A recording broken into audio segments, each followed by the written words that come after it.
Zeal Education Society, redefining excellence.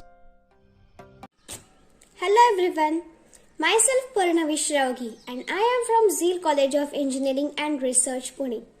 Welcome to Project Based Learning Program.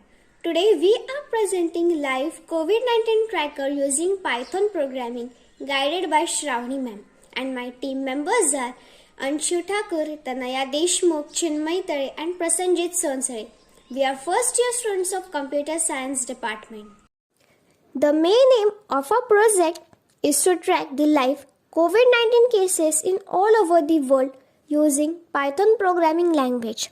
As you all know that we are facing a global pandemic, and as each day passes, new cases are also on the rise. So, each and every one of us get to know this COVID-19 report through various sources. But sometimes these reports tends to contradict with each other.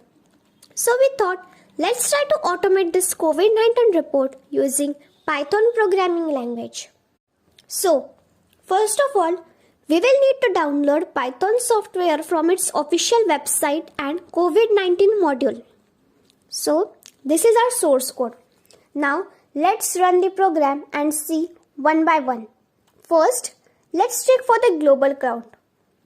So, here I will enter 1 and we will get the global count, that is active cases, confirmed cases, recovered cases and total deaths. Now, let's check for number 2, that is active cases. So, here we get the number of active cases. Now, let's check for confirmed cases. Here I will enter number 3 and we got the total number of confirmed cases. Now, let's check for recovered cases. And here we got the number of recovered cases. Now, let's check for total death. So, here I will enter number 5 and we got the total number of deaths. Now, let's go for number 6. Here it is asking to put the name of the country. So here I will enter India. And here we got all the details about India regarding COVID-19. Thank you for watching. Zeal Education Society, redefining excellence.